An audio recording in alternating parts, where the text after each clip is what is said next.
Yan, good morning ha, good morning. Good morning Luzon, Visayas at Mindanao. Good morning Pilipinas. Maayong buntag. Maayong buntag Luzon, maayong buntag Visayas, maayong buntag Mindanao, maayong buntag Pilipinas. Maayong buntag po sa inyong tanan, maayong buntag po sa inyong tanan. Good morning po sa inyong lahat. Ingat po kayo palagi at keep safe po kayo palagi. Except sa mga didiis, except sa mga didilis. At maging sa iba't ibang dako ng mundo, all Filipinos all over the world. Palagi po kayong mag-ingat at palagi po kayong keep safe at mabuhay kayong lahat. Magandang umaga, magandang tanghali, magandang hapon, magandang gabi, magandang madaling araw po sa inyo lahat dyan. All Filipinos all over the world. Ingat at keep safe po kayo palagi dyan, except sa mga didiis, except sa mga didilis. Yan, taong bayan. Si General Torre, taong bayan, si General Torre ay nagsalita na. Nagsalita na si General Torre, taong bayan, laban sa paratang ni Senador Ping Lacson. Dahil itong si Senador Ping Lacson, taong bayan, ay mayroon siyang binanggit. Binanggit niya ang pangalan ni General Torre.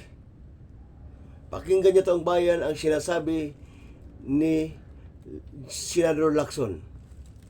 Nung nagkausap kami, kinuwento niya sa amin yan na sinabi sa kanya na pwedeng mag-seek ng sanctuary kung gusto niya.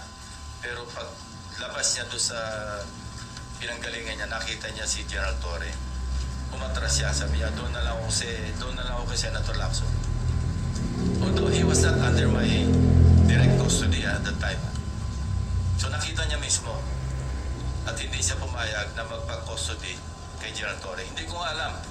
It was a big and still a big wonder sa akin. Bakit napasok sa picture o sa scene, sa eksena, si General Torre? Sir, papatawag niyo po si General Torre. Hindi pa. Gusto mo natin marinig kay Yusek Bernardo. Although nasabi niya na sa akin yan, hindi niya palang na-testify. Pero nasabi na hindi lang sa akin, kundi sa harap mismo ng aking mga kasamang abogado. At meron din siyang kasama noong naikwento niya. Nagulat nga rin ako. Hindi na, that time, hindi pa rin siya MMDA. Kaya nga sir, anong authority niya para... Hindi ko alam.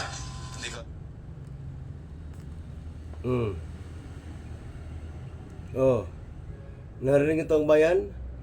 Narinig ito ang bayan ang sinasabi? Narinig ito ang... Nagkausap kami. Narinig ito ang bayan ang sinasabi ni Senador Ping Lacson, di ba? Binanggit niya ang pangalan ni General Torre. Binanggit niya. Pakinggan ito ang bayan. Nung nagkausap kami, kinuwento niya sa amin yan na sinabi sa kanya na pwedeng mag-seek ng sanctuary kung gusto niya. Pero pag labas niya doon sa pinanggalingan niya, nakita niya si General Torre. Umatras siya, sabi niya, doon na lang ako kay Senator Lacson. Although he was not under my direct custody at that time.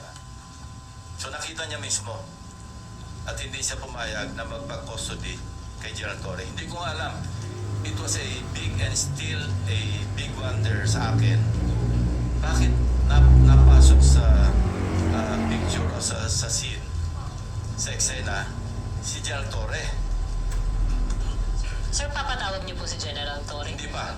Gusto mo natin marinig kay Yusek Bernardo. Although nasabi niya na sa akin yan, hindi niya palang na-testify.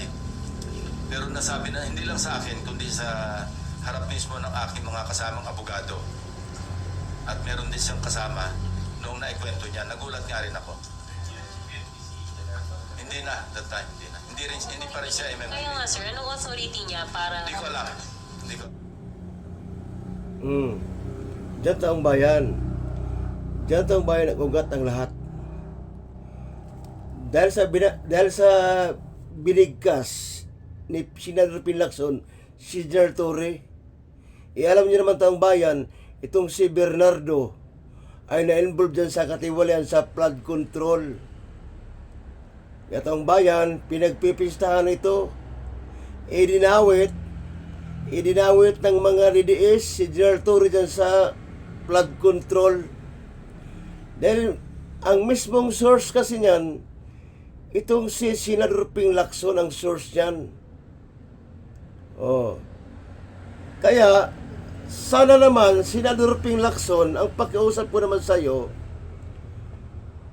bago ka nagpa-press con, bago mo binanggit, bago mo binigkas ang pangalan ni General Torre, bakit wala ka bang access sa kanya? Wala ka bang kontak sa kanya? Dapat tinanong mo muna siya kung ano ba talaga ang katotohanan. Dapat wag kang basta-basta magpa-interview sa media. Dapat wag kang basta-basta magpa-press con. At wag mong mabanggit-banggit ang pangalan ni General Torre na idinidikit mo dyan kay Bernardo. Dahil alam mo naman si Bernardo ay involved dyan sa flood control scandal. Oh, narinig mo naman pala ang pangalan ni General Torre. Tapos binigas-bigas mo pa, binanggit-banggit mo dyan sa press con mo. Dapat Senador Ping Lacson, dapat kinausap mo si General Torre, dapat tinatawagan mo. O hindi kaya puntahan mo siya sa MMDA office. O, kausapin mo siya kung ano ba ito, totoo ba ito, General Torre, na ganito, bakit yung pangalan mo binanggit ni Bernardo? Para malaman mo ang kasagutan. Para malaman mo sana ang kasagutan. Kaya ngayon taong bayan, sumagot na, nagsalita na si General Torre.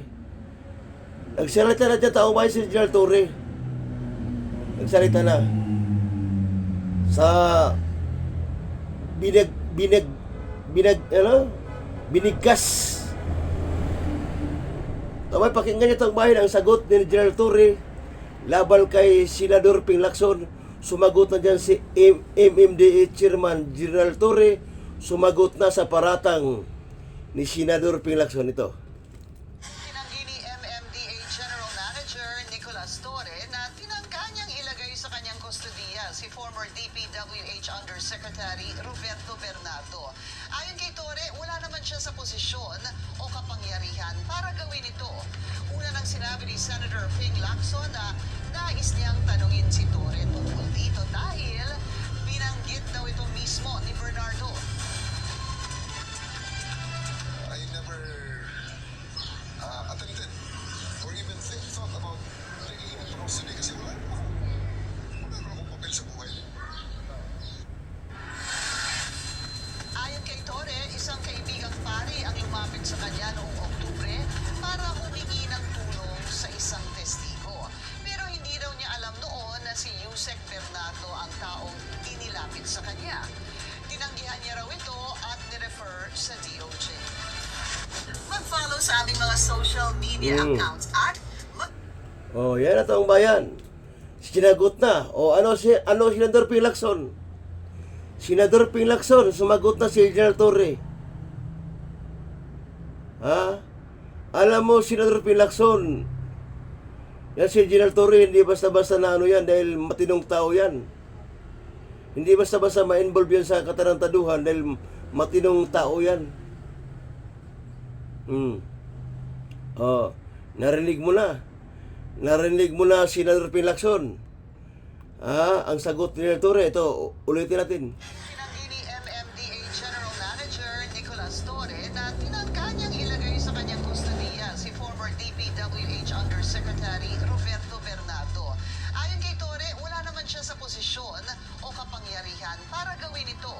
Una nang sinabi ni Senator Ping Lacson na nais niyang tanungin si Torre tungkol dito dahil binanggit daw ito mismo ni Bernardo.